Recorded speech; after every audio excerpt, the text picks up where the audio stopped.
My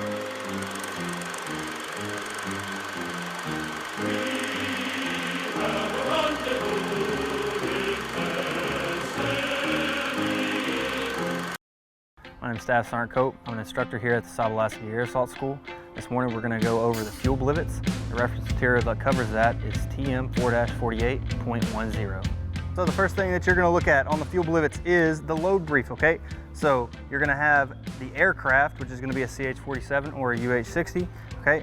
Weight of the load is either going to be between 4,200 pounds or 12,600 pounds, okay? And then the link count is going to be for that rear single blivet, all right, and that link count is going to be 55. All right, so once you check the load brief, you're going to move to one of the sides. You're going to check that your triangle is on the first two. You're going to go to the other side, check that your triangle is on the first two.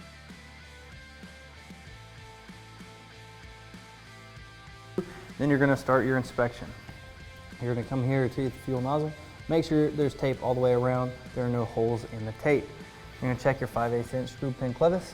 Make sure that there is a cotter pin present.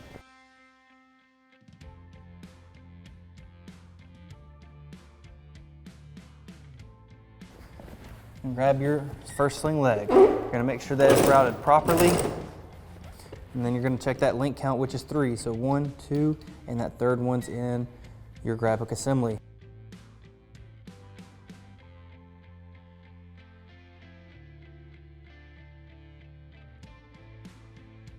You're going to make sure also that it is not inverted. So this aluminum roller is on the inside of that potted eye. You're going to come over here to your 5/8 inch screw pin clevis, make sure that a cotter pin is present. Now you're going to come over here to your fuel nozzle again, make sure there's tape all the way around and there are no holes in your tape. You're going to move to the back single blivet. All right, so what you're going to do first is put this on top. You're going to check your tape all the way around and then no holes on your fuel nozzle. You're going to check your clevis, make sure that a cotter pin is present. Now, you want to check your excess chain and make sure it's wrapped around and is secured to these two standing ends. All right, make sure it's at least to one of them. Then you want to check your grab hook assembly, make sure that it is not inverted as well. Then you're going to move to the other side of the single blivet. You're going to grab your sling leg, hold it up. You're going to check your fuel nozzle, tape all the way around, and no holes in that tape. Now you're going to move to your clevis. You're going to make sure that a cotter pin is present. You're going to check your excess chain, make sure your excess chain is secured to one of those two standing ends. Then you're going to move to your grab hook assembly and make sure that it is not inverted. You're going to move up to your next blivet, check the tape again, all the way around. There are no holes in that tape. You're going to check your clevis, make sure a cotter pin is present. You're going to get to your sling leg.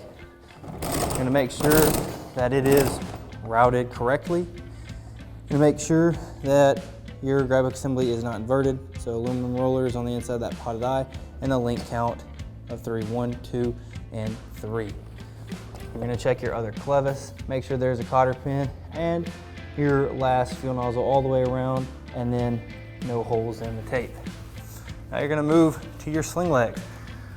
For the fuel blivets, it needs to have one cluster breakaway, so one breakaway around all 4 sling legs.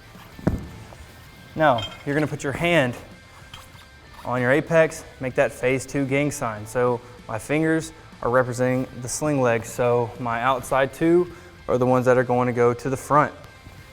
So I'm just going to trace, it's going to the front. I'm going to trace this one, it is going to the back. Trace my third one, make sure it is going to the back as well. And this outside one, you're going to trace and it is going to the front. Now you're going to check your bolt, castellated nut, and your cotter pin.